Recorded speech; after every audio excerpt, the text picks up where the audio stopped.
السلام علیکم ملګرو. ډونالد ټرمپ ایران ته یو ځل بیا دمکی ورکړې وه د حملې کولو، خو اوس ټرمپ ویلی دی چې دغه حمله ما د محمد بن سلمان په خوله باندې ودروله.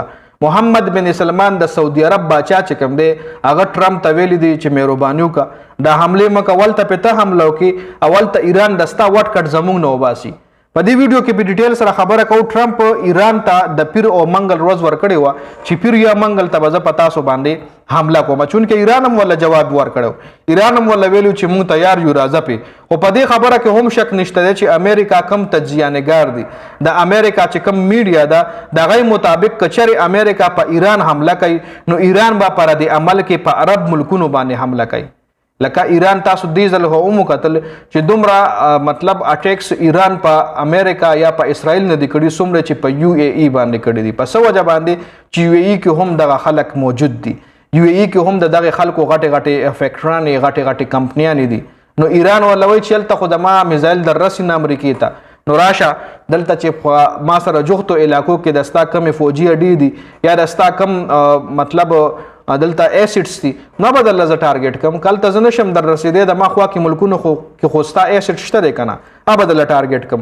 نو دا خبره د امریکې چې کوم میډیا د هغه هم کوي. که چېرې امریکا په ایران حمله کوي نو بیا به ایران په ردي عمل کې عرب ملکونه ټارګېټ کوي.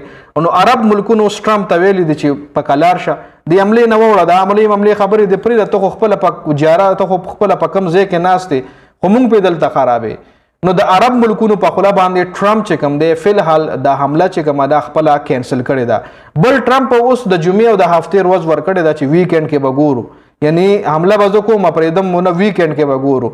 د حملې حوالې سره چې کوم د امریکا اهم کس دی جې ډي وینس هغه ویلي دي چې موږ د حملې سره په حملې باندې فی الحال ډسکشن کوو چې موږ یې وکړو نه کړو، ځکه په امریکا کې هم ډېر داسې خلک دي چې هغوی مخالفت کوي چې مه کوئ په ایران باندې حملې، مه کوئ نورې حملې مه کوئ، ځکه چې کله د امریکا او د ایران جنگ روان نو هغه وخت کې هم درې څلور د آرمي آفیسرز د امریکا د آرمي آفیسرز چې هغوی استعفا ورکړې وه او اوس هم پکې یو ډېر غټې عهدیدار یعنی نایب ډایرکټر آف نیشنل انټیلیجنس نایب صدره جنۍ د جی نایب صدره ده چې هغې هم استعفا مخې ته راغلې ده.